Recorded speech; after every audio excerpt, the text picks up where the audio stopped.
taught me, what would Jesus do? Yes. And I know Jesus would be attending that pride parade. With pride. With pride. And I also know that God is love.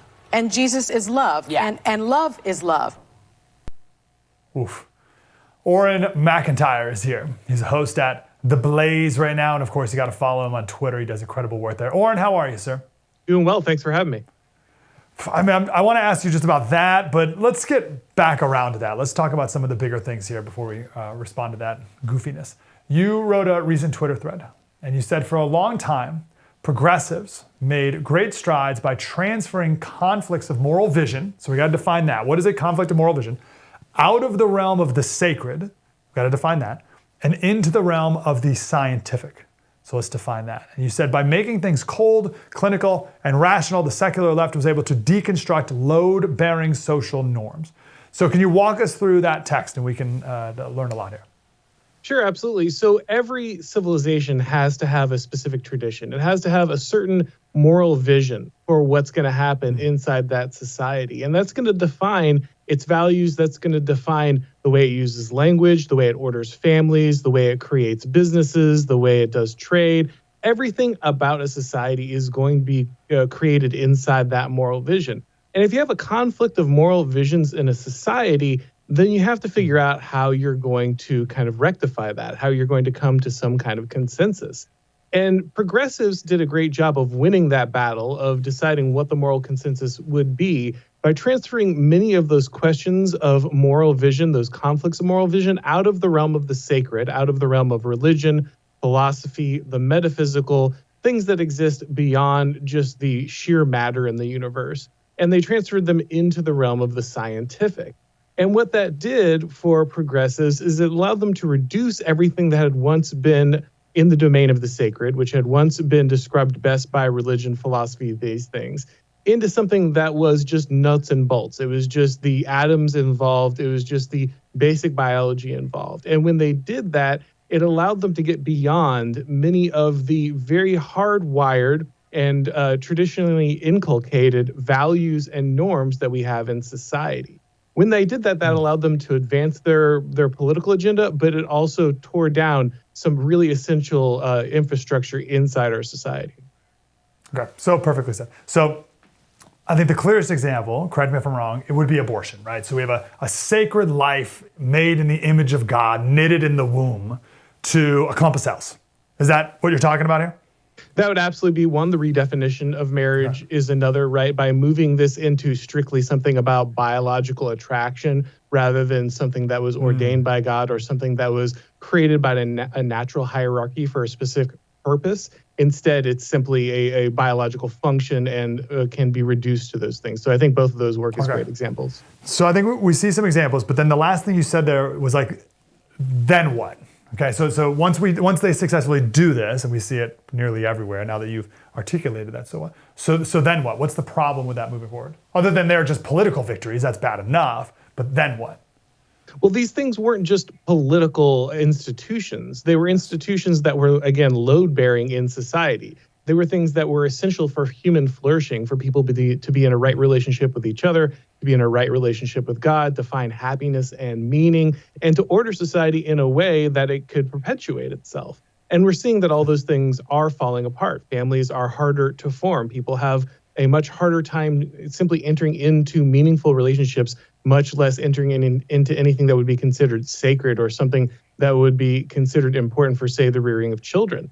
And not only that, we're also seeing educational institutions. We're seeing the inability of just the basic social fabric to form around different parts and segments of our society. And that has a very serious consequence for us. One of the themes that I like to talk about all the time is that we don't even talk about the soul anymore. It's not even a concept that's discussed. It's all about the brain. So when you remove the soul, what happens? And I think my other question is, when you talk about, I'm trying to think this from the perspective of an atheist or postmodernist, whatever. And they would say, oh, you silly Auron and Slater, you guys are talking about these things that can't be seen, these things that can't be proven. They're not important because they're not real. I'm focused on this, the reality of things. How do you respond to that? The importance of the soul and the importance of the unseen? I think you have to be pretty foolish and have a very narrow view of reality to not understand that there are things beyond the material. I think that we did a lot in modernity by closing one eye to the reality of the spirituality, right? We looked through the microscope and we saw only the physical, only the rational. And that did do important things for us. By focusing on those things, we did have the ability to solve certain problems, cure diseases, all of these things. Very good. There's positive things. But by focusing all of our attention on that one thing, by making that the one unifying principle and the one way we understood the world around us, we close the other eye to really essential things, and blinding ourselves to half of reality is very dangerous, even if it brings some short-term gains in the material realm. Okay, and I love this point, and I don't fully understand it, so I want to see if you can help me. You made this point that all these spiritual truths will come back around. Like so these people who are all pro-reason can push religion away, but they can't. It will smack them on eventually. What do you mean by that? Well, we're already seeing this, right? We're already seeing a kind of a second religiousness emerge inside America. Unfortunately, not in a traditional way, but it's already culminating around this idea of gender, around this idea of wokeness. We're already seeing these people say 2 + 2 is 5, and that there's some kind of almost metaphysical original sin around maybe being like a white Christian male. These things are not rational concepts. And this is why sometimes classical liberals are blown away, because they say, wait, I thought we got rid of all this religious stuff. I thought that we discarded all these fairy tales. We moved beyond this. We advanced beyond this. But of course, we never did. That was always a lie. Humans are religious creatures. They will embrace a religion. And so while you can shove all that stuff in a broom closet for a little while, we see it start to break through. And that's why we have all these quasi-religious displays based around America's new Ramadan, which is Pride Month, right? Because we cannot repress our religious nature, whether we want to or not. Okay, let's bring the pride stuff into it. That's the point of this special. So how does this whole movement fit into everything you're talking about here? Yeah, this has just become, I think, very clearly the kind of rallying cry for our new state religion. I mean, America flies the American flag, sure, but it flies the pride flag over its embassies, right?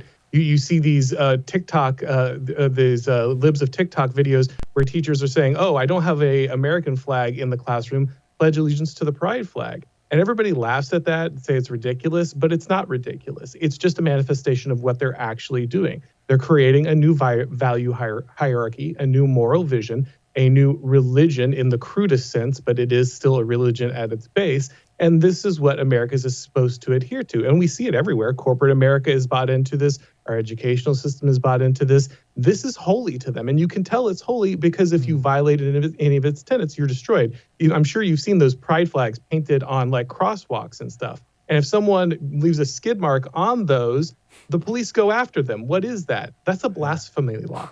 We know what it is. You can see it as long as you understand religion is still around.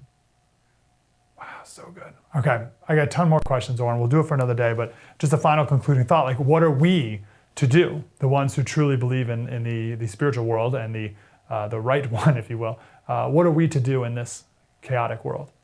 Well, I think a big thing that has to happen is that we need to have parallel institutions that are going to allow people to push back against this new imperial faith that is emerging inside the American state. We need institutions that will allow Christians and other people of faith that would oppose this to be able to have jobs, to have schooling, to have banking without getting canceled, without being destroyed. There's a lot more that needs to get done, but at the very minimum, we need an infrastructure that allows for people who aren't buying into this to have a parallel existence. And you can already see the effectiveness of some of this with the pushback against Target and Bud Light. There is an ability for conservatives and Christians to have an economic impact, to speak with their dollars. But the best thing for them to do is to also have another place to take that stuff, to not just have to go back to Target once they calm down a little bit with the pride stuff, but to have alternatives that will truly invest in something that is a alternative moral vision. Do it as long as they will allow it. But you saw that guest on MSNBC say that not buying stuff from Target is terrorism, economic terrorism. So they'll find a way to get you coming or going. Auron MacIntyre, if you want more Auron, go check out The Blaze. Auron, super grateful, man. Keep up the great work. I appreciate it, man. Thank you. Hey, I'm Mike Slater. Thanks so much for watching that clip. If you want to see more truth like that, please subscribe to the First YouTube page. Just hit subscribe below.